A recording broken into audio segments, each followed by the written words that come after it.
Students ये class 10th के chapter 1 real numbers की थ्योरम 1.4 है। ठीक है, तो इसमें आपने प्रूव करना है कि अंडर रूट 2 जो है वो इर्रेशनल नंबर है। राइट, अंडर रूट 2 इर्रेशनल का मतलब क्या है कि हम अंडर रूट 2 को p बाय q के फॉर्मेट में नहीं तोड़ सकते। ओके, यहाँ पे कंडीशन क्या है कि q जो है q की वैल्यू वो 0 के इक्वल नहीं होनी चाहिए, मतलब 0 से बढ़ के होनी चाहिए। राइट, सो ये प्रूव करने के लिए हम कॉन्ट्राडिक्शन मेथड जो है वो यूज करेंगे। दैट मीन्स कि हम ये नहीं कह रहे हैं कि अंडर रूट 2 जो है वो इर्रेशनल नंबर है, हम ये कह रहे हैं कि अंडर रूट 2 जो है वो रैशनल नंबर है।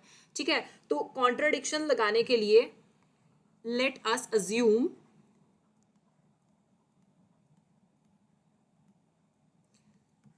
टू द कॉन्ट्ररी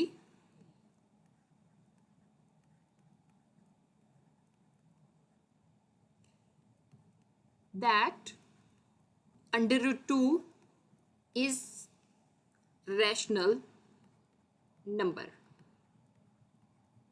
ठीक है, कि हम ये नहीं कह रहे हैं कि अंडर रूट 2 जो है वो इर्रेशनल नंबर है, हमें ये प्रूव करना है कि अंडर रूट 2 जो है वो रैशनल नंबर है। ठीक है, अगर अंडर रूट 2 रैशनल नंबर है तो डेफिनेटली इसे हम p बाय q के फॉर्मेट में तोड़ सकते हैं। ठीक है, अब ये जो p बाय q है ये हमारे पास को प्राइम नंबर है। को प्राइम नंबर का मतलब क्या है कि इनके जो फैक्टर्स हैं, राइट, इसमें केवल 1 कॉमन आ सकता है और कोई फैक्टर जो है वो कॉमन नहीं आ सकता है। राइट, तो अब इसको आप क्रॉस मल्टीप्लाई कर दोगे, राइट, तो अंडर रूट 2 इंटू क्यू हो जाएगा। So p equal to under root 2 Q आ गया। ओके, आप दोनों साइड स्क्वायर कर दोगे, so you can write squaring both sides we get, अब यहाँ पे p स्क्वायर आ गया। ठीक है, अंडर रूट 2 का स्क्वायर 2 हो जाएगा, q स्क्वायर आ गया।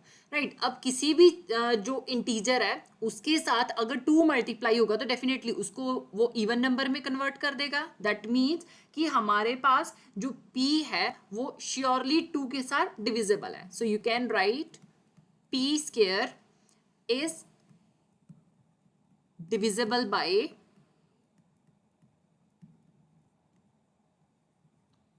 2।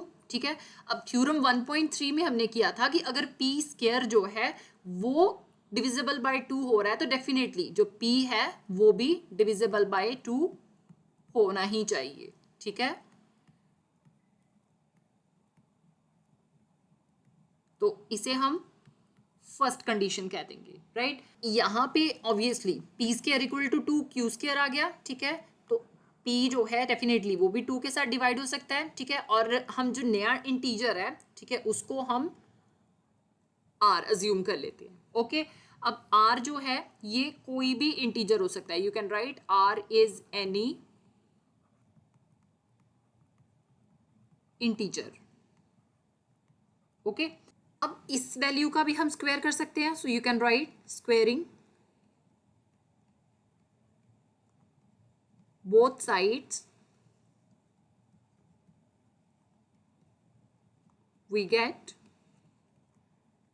p square equal to 2 r का square. Right, so p square equal to 2 का स्क्वायर, दैट मीन्स 4 r का स्क्वायर आ गया। राइट, यहाँ पे भी p स्क्वायर की वैल्यू आ गई और यहाँ पे भी p square equal to 2 q square जो है उसकी वैल्यू आई हुई है। ठीक है, तो इन दोनों वैल्यू को आप इक्वल कर सकते हो। Right, now you can write 2q square equal to 4r square. Right, now ये 2 जो है आप दूसरी साइड ले जाओगे तो surely q square equal to 4/2 r square हो जाएगा। ठीक है, 2 के साथ 4 को जब आपने डिवाइड किया तो 2 आ गया। That means q square equal to 2r square आ रहा है। राइट, अब यहाँ पे देखा जाए तो 2 इंटू आर स्क्वायर हो रहा है। दैट मीन्स कि अगेन हमारे पास ये जो q स्क्वायर है, ठीक है, ये divisible by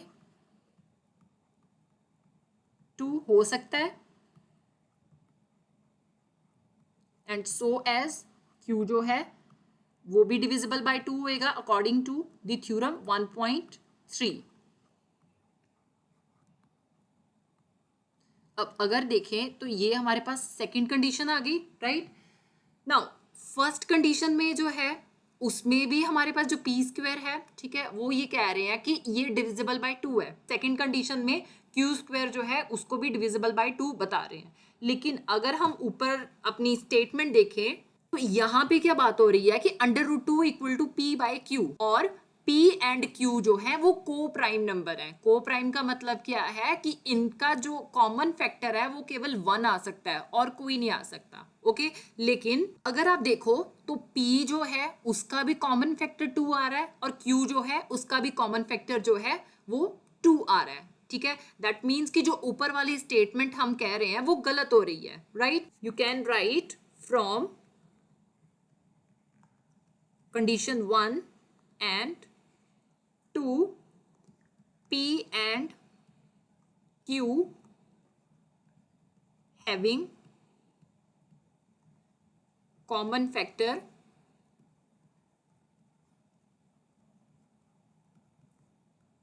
2, but this contradicts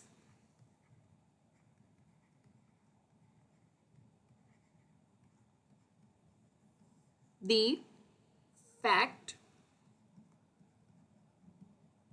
that P and Q have no common factor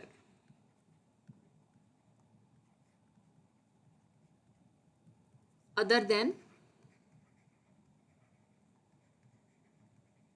1। ठीक है, कि हमारे पास अगर आप दोनों कंडीशंस जो हैं उनको देखो तो उनमें जो है 2 कॉमन फैक्टर आ रहा है, P के केस में भी और Q के केस में भी। लेकिन हमने ऊपर ही बात की है कि हमारे पास P एंड Q जो है उनमें कोई भी कॉमन फैक्टर नहीं आना चाहिए अदर देन 1। ठीक है, इसका मतलब हम खुद की स्टेटमेंट को कॉन्ट्राडिक्ट कर रहे हैं। नाउ ये कॉन्ट्राडिक्शन जो है वो क्यों अराइज हुई है? क्योंकि हमने इनकरेक्ट अजम्पशन जो है की है। सो you can say this contradiction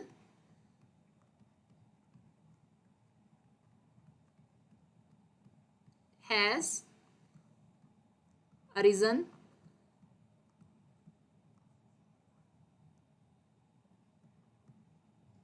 because of our incorrect assumption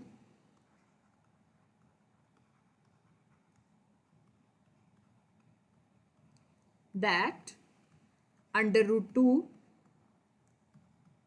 is a rational number. सो अगर ये रैशनल नंबर नहीं है अंडर रूट 2 तो डेफिनेटली ये इरैशनल ही होगा। So we conclude that